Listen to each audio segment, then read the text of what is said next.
భూముల రీసర్వే పూర్తయిన గ్రామాలేవైతే ఉన్నాయో, ఆ గ్రామాల్లో ఉన్న ఇష్యూస్ అన్నీ క్లియర్ అయిన తర్వాతే, తిరిగి భూముల రీసర్వే అయితే ప్రారంభిస్తామని ప్రభుత్వం అయితే చెప్తుంది. మళ్ళీ ఈ విషయం ఎందుకు చెప్తున్నానంటే, చాలామంది కామెంట్ సెక్షన్‌లో అయితే అడుగుతున్నారు. జాయింట్ ఎల్‌పీఎం నంబర్‌ల ఇష్యూ గురించి.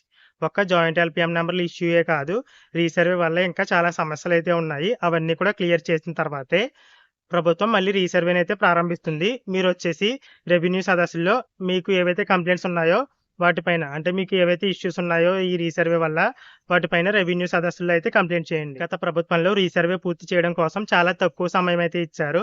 ఇక నుంచి అంటే కూటమి ప్రభుత్వంలో రీసర్వే కంప్లీట్ చేయడం కోసం ప్రతి గ్రామానికి కూడా 2-3 నెలల సమయం అయితే ఇస్తారని ఈనాడు న్యూస్ పేపర్‌లో ఒక ఆర్టికల్‌లో అయితే రాయడం జరిగింది. అలాగే సాగులో లేని భూముల వివరాలైతే సేకరించాలని తూర్పుగోదావరి జిల్లా కలెక్టర్ గారు చెప్పినట్లుగా ఈనాడు న్యూస్ పేపర్‌లో ఒక ఆర్టికల్ అయితే రావడం జరిగింది. ఆ వివరాలు మీకు స్క్రీన్ పైన అయితే చూపిస్తున్నాను చూడొచ్చు.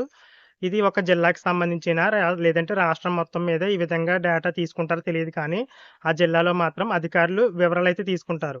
అంటే ఇప్పటికే వారి దగ్గర డేటా అయితే ఉంది. ఆ డేటాతో పాటు ఇప్పుడు కొత్తగా సాగులో లేని భూములేమైనా ఉన్నాయా అని వివరాలైతే తీసుకుంటారు. పేరులోనే ఉంది కదా!